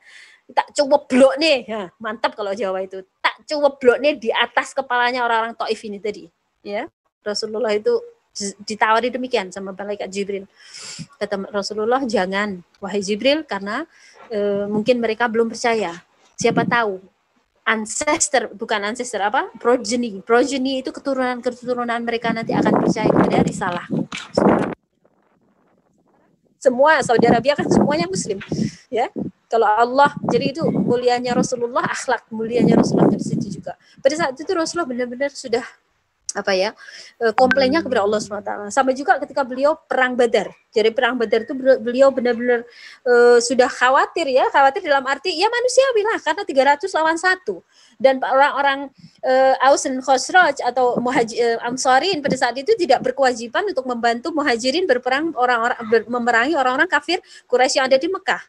Jadi Rasulullah sempat khawatir gitu. Tapi kemudian para Ansarin setuju, ya Rasulullah, kemanapun kau pergi kami akan ikuti, kami akan membelamu. Enggak seperti pengikutnya Nabi Musa yang go and fight with your Lord and then once you win let us know. Enggak seperti itu ya Rasulullah. Kami akan terus mengikuti Rasulullah. Senang sekali malam sebelum perang Badar itu beliau berdoa ya. Berdoa itu sampai diriwayatkan apa namanya ini baju beliau itu apa jubahnya beliau itu sampai kelihatan ya ketiaknya Rasulullah SAW, sampai menangis. Kemudian Abu Bakar itu sampai ngomong kepada Rasulullah, ya Rasulullah sudah cukup. Jadi beliau itu berdoa seolah-olah itu Allah belum mendengarkan doa beliau, padahal doa beliau pasti akan dikabulkan dan didengarkan. Jadi sampai Abu Bakar itu apa ya, kalau bahasa saya itu ngedem-ngedem Rasulullah sudah cukup, ya Rasulullah sudah cukup, doa sudah cukup, Allah Maha mendengar, sudah cukup doamu. Semalaman beliau berdoa itu, ya, sampai kemudian Allah menurunkan malaikat. Jadi apa namanya komplain itu sebenarnya cara pandang kita saja, Mbak Deika ya. Jadi beliau kita Allah itu Maha tahu gitu loh. Jadi biasanya komplain itu adalah katarsis gitu ya, membuat kita itu jadi pengen lega. Nah, kelegaan itu bisa terungkapkan kalau kita sudah ngomong saja sama Allah. Dan ini sebenarnya dua ayat terakhir dari surat Al-Alam Nasrah itu di situ ya. Fa idza faraqta fansab wa ila rabbika farghab. Jika kamu sudah selesai dengan urusanmu, urusan duniamu, urusan berdakwah segala macam yang ada di during that daytime, seriuslah nanti memohon kepada Allah, salat malam ya, berhubungan dengan Allah itu make it serious, saya bayangkan ya kalau saya sudah capek siang hari malam mungkin nggak bangun salat tahajud gitu, subhanallah. Tapi Allah membuat kita itu mengingatkan kepada kita, sudah selesai urusan duniamu, ya sembah juga Tuhanmu, jangan lupa, you look after other people, you do things for other people, do something for yourself too, gitu loh. Kamu harus juga membuat koneksi dengan Allah SWT. Jangan sibuk ngurusin orang lain, sibuk berdakwah, tapi kemudian kamu melupakan koneksimu dengan Allah SWT. Jangan sampai begitu. Wa ila rabbika farghab, dan hanya kepada Tuhan pula kamu berharap. Jadi have a positive mind, tapi pada saat yang sama kalau kita menghadapi kesulitan, mintalah semua Allah ya, jadi intensify your relationship with Allah SWT. Karena kita itu nggak akan punya hubungan yang romantis ya, kalau bahasa saya ya, dengan orang lain. Kita nggak punya kedekatan yang luar biasa dengan orang lain kalau kita nggak menghabiskan waktu intensify that communication with those people. Contoh sederhananya, saya punya keluarga di Indonesia. Kalau saya nggak pernah nelpon mereka, nggak pernah SMS mereka, nggak pernah misalkan visit mereka dalam setahun, 2 tahun, 3 tahun, 5 tahun, lama-lama perasaan itu nggak akan ada, ya kan? Perasaan sayang itu akan luntur sedikit demi sedikit. Makanya long distance relationship is not a good ideal thing. Itu karena itu juga. Kenapa? Karena intensitas komunikasi itu dibutuhkan untuk menumbuhkan rasa sayang, rasa cinta, rasa ketergantungan. Demikian juga kita dengan Allah SWT. Kalau kita nggak pernah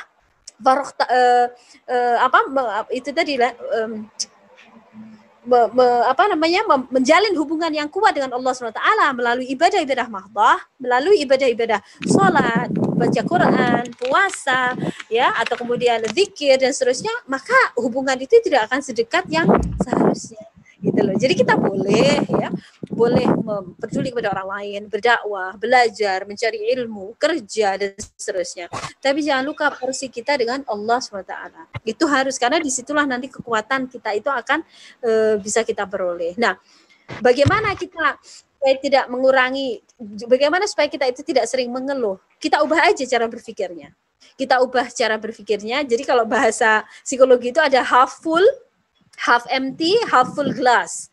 Jadi kalau saya ada air, ya misalkan ini gelas ya, saya isi air separuh. Ada yang orang bilang, oh kamu melihat gelas ini apa? Half full, separuh penuh.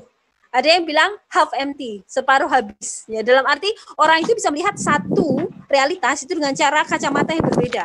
Kacamata positif dan kacamata negatif. Kacamata negatif itu berarti, oh saya itu belum, misalkan ya, belum nikah, saya belum menikah, saya belum dapat kerjaan, saya kok nggak kenal orang yang ini, saya kok masih belum ini, masih belum itu, yang diisi belum. Ya, haven't. I don't. Tapi ada orang yang kemudian dia itu, misalkan dia belum menikah, misalkan dia, tapi Masya Allah, Alhamdulillah, saya sudah mendapatkan pendidikan, saya belum menikah, tetapi Masya Allah saya bisa mendapatkan waktu yang luar biasa untuk upgrade diri saya sendiri, saya bisa spend time dengan keluarga. Jadi itu cara pandang aja. Semakin kita itu melihat positif, maka semakin banyak kita itu tidak mengeluh.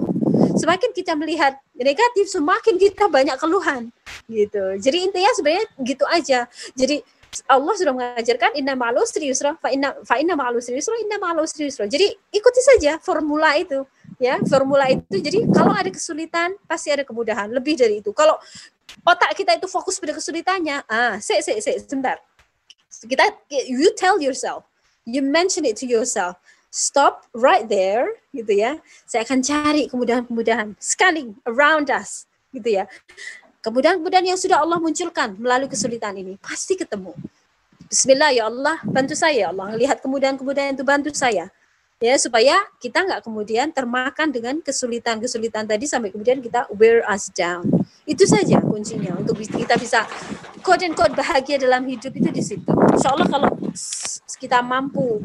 Jadi itu training aja ya Bapak, Ibu-ibu. Karena seperti muscle tadi, otak itu ya itu kalau kita training ya, untuk bisa melihat sesuatu dari sisi positif selalu, maka it comes as a natural thing. It become a second nature. It's become habit bahwa kita itu akan melihat sesuatu dari positifnya dulu, ya. Kalau misalkan hujan, kemarin tuh saya ngobrol sama suami tuh ngomongin tentang ini loh, COVID-19 yang bikin banyak orang kehilangan pekerjaannya. Every day in the news kita akan lihat 1,000 job loss, 2,000 job loss, 10,000 job loss gitu. Banyak sekali. Ya, kita lihat berita itu tuh sedih gitu juga. Tapi akhirnya alhamdulillah Allah ngasih kita pekerjaan. Allah, suami masih ada pekerjaan, kita masih ada rumah gitu ya. Kita masih bisa tinggal, anak-anak sehat. Oke lah, distance learning itu susah, tapi alhamdulillah kita bisa spend time dengan mereka. Jadi itu mindset aja. Mindset yang itu membuat kita jadi less complain. Kalaulah mau komplain, bolehlah kita share kepada orang lain, tapi ingat jangan sampai share-nya itu untuk sekedar share-share aja. Ya, share-share itu untuk kita boleh ya, untuk apa? Untuk mencari solusi. Jadi pilih-pilih kalau mau nge-share, jangan not to everybody, apalagi ke wall Facebook ya. Jangan gitu. Jadi make sure exude energy positive energy that we have. Mungkin itu aja, Mbak. Jadi intinya kita kembali lagi pada diri kita sendiri gitu kan. Kalau Allah mau mengingat kita yang harus benar-benar ingat Allah, kan? Ya. Dengan tadi yang ya. Allah akan seperti itu bersama kita walaupun kita lupa sama Allah sebenarnya, gitu ya. Cuma nggak akan ada kenikmatan jadi hambanya Allah kalau kita kemudian nggak mengingat Allah, gitu. Kita orang kafir aja dikasih makan kok sama Allah, ya kan? Orang the worst, Fir'aun itu the worst human being, sombongnya minta ampun. Lihat betapa kekayaan yang diberikan oleh Allah kepada Fir'aun. Itu karena Allah itu adalah Ar-Rahman, gitu kan? Tapi kita nggak bergantung hanya rahmannya Allah, kita bergantung juga pada Ar-Rahimnya Allah. Kita pingin Allah itu ridho kepada kita sehingga kita akan dimasukkan ke surganya Allah. Jadi nggak hanya kenikmatan dunia. Kalau kenikmatan dunia Fir'aun aja dapat, Qarun aja dapat, gitu loh. Musuhnya para nabi ya, siapa namanya, Raja Namrud dapat, gitu loh ya. Tapi apakah mau jadi makhluk yang kemudian dilaknat Allah di hari akhir tapi mendapatkan kebahagiaan dunia? Kan ya nggak mau. Kita pinginnya bahagia quote and quote karena sebenarnya kebahagiaan yang sejati itu ketika kaki kita sudah masuk jannahnya Allah. That is the ultimate happiness, gitu. Kalau masih di dunia itu masih sementara. Jadi Insya Allah ya, kalau kita ingat begini. Ini Mbak Yuna masih ada waktu atau tidak? Tidak saya lupakan. Apa? 5 menit Mbak Ari, silahkan. Iya, tadi Mbak Yuna bilang melapangkan dada, melekaskan.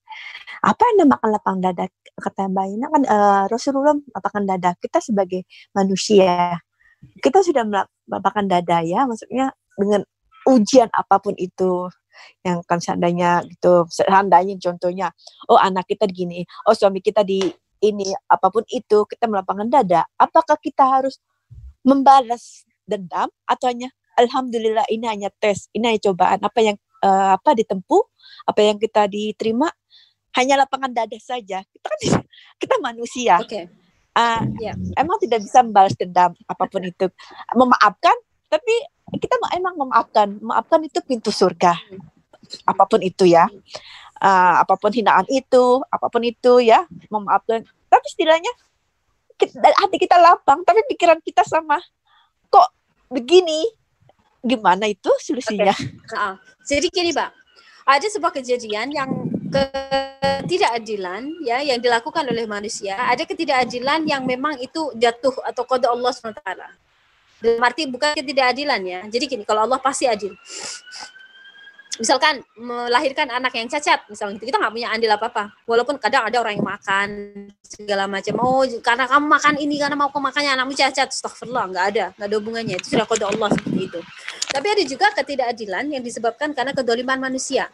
Misalkan si A dolim kepada si B, si A melakukan kejahatan kepada si B, ya. Jadi kedoliman manusia itu harus diadres. Makanya nanti di hari akhir Allah itu tidak akan membiarkan orang itu masuk surga sampai ketidakadilan antara dua manusia itu terselesaikan.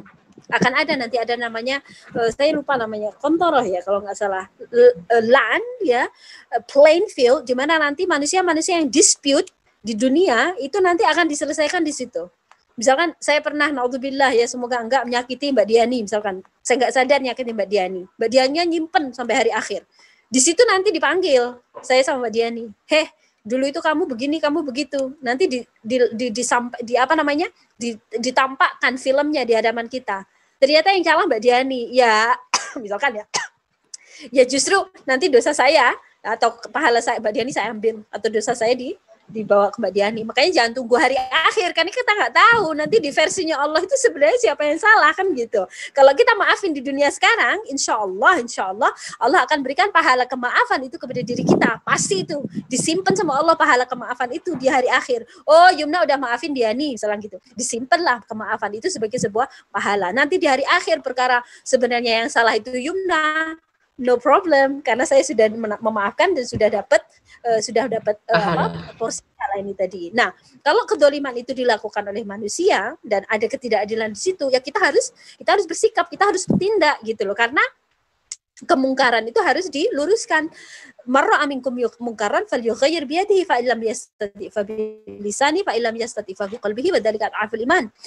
Melihat kalau kalian melihat kemungkaran maka ubahlah dengan tanganmu, kalau enggak bisa ubahlah dengan lisanmu, kalau enggak bisa ubahlah dengan hatimu, atau benci kemungkaran itu dalam hatimu, tapi dari adhaful iman, itulah selemah-lemahnya iman. Nah, kalau misalkan ada orang yang menyakiti kita, entah itu verbal, entah itu physical, entah itu emotional, ya segala macam, itu harus diadres, harus disampaikan. Lu udah nyakitin gue, gitu. Oh itu zalim, oh itu salah, harus disampaikan, nggak bisa disimpan sendiri, karena orang bisa jadi kan nggak tahu, gitu. Kecuali kalau misalkan orangnya itu memang tahu tapi nggak mau tahu. Nah, untuk seperti itu berarti ada dua pilihan, gitu. Yang pertama, meluruskan itu. Kalau ini adalah levelnya seperti hanya penguasa dan rakyat gitu ya. Misalkan penguasanya nggak tanggung jawab pada rakyatnya hidup miskin segala macam, penguasanya hidup di istana dan seterusnya. Yaitu rakyat harus speak up dan ngomong, kerjaan lu itu harusnya itu melindungi kita, ngurusin kita, nggak seneng-seneng sendiri jadi penguasa gitu. Itu kan harus diingatkan, harus diadres. Sama juga ketika suami misalkan nggak nafkahi, jadi saya tahu bang kok nggak nafkahi sih gitu, mas kok nggak nafkahi sih, itu kan tanggung jawab emas, itu kan nggak tanggung jawab abang harus kerja dan seterusnya. Kalau kemudian setelah dikasih tahu tetap aja ya 1, 2, 3 kali dengan lisan nggak bisa, dengan kekuasaan kita nggak bisa, maka yang terakhir adalah dengan hatinya. Nah kalau misalkan itu yang susah, biasanya kita akhirnya grundel kalau bahasa Jawa ya, grundel. Jadi kita I don't like you, I hate you, bla bla bla gitu ya. Nah kalau sudah seperti itu berarti kita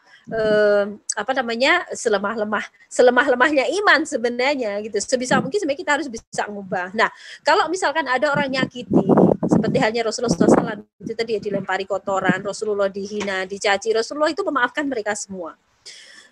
Kalau yang dihina oleh Rasulullah adalah message-nya Islam, itu beliau nggak terima memang. Tapi kalau itu adalah Rasul beliau sebagai seorang individu, beliau memaafkan. Ya, dan dari situ sebenarnya banyak orang masuk Islam, Masya Allah. Nah, kalau misalkan ada orang yang mendolimi kita, pilihan kita ya kita memaafkan atau meminta tanggung jawab dia kepada kita. Boleh Mbak, bukan balas dendam namanya. Kita mencari keadilan, bukan balas dendam. Kalau membalas dendam itu berarti kita pengen dia menderita. Ya misalkan, lu udah bikin gua menderita, sekarang gua bikin lu menderita. Dengan cara jahat sekali ya.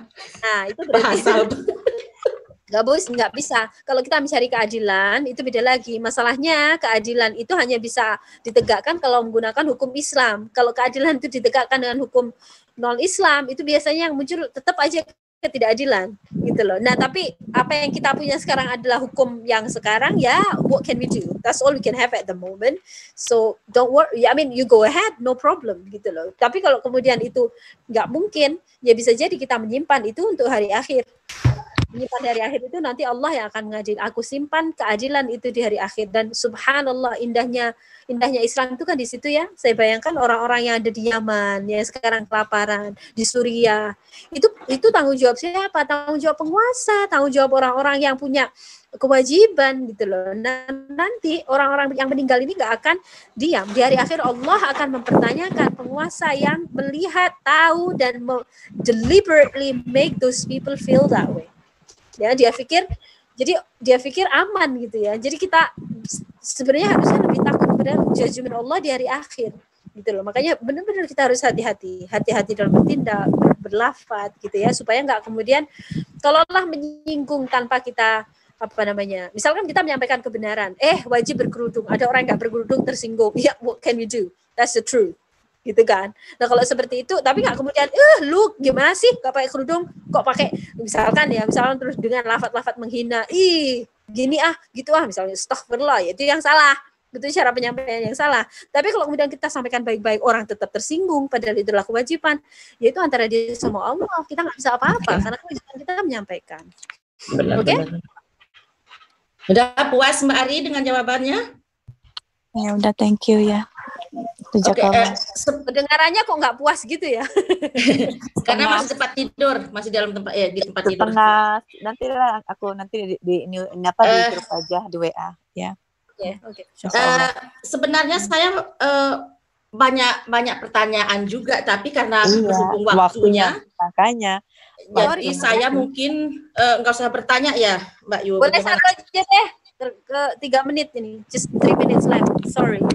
Karena ya Allah, saya kalau mendengar selama ini penjelasan itu merinding gitu dalam semua perjuangan Rasulullah SAW. Sedangkan dari yang saya sedihkan itu semenjak waktu saya dengarkan perjuangannya Nabi Muhammad SAW itu yang bolak-balik untuk mendapatkan wahyu itu dari rumah beliau ke Gua Hira itu sudah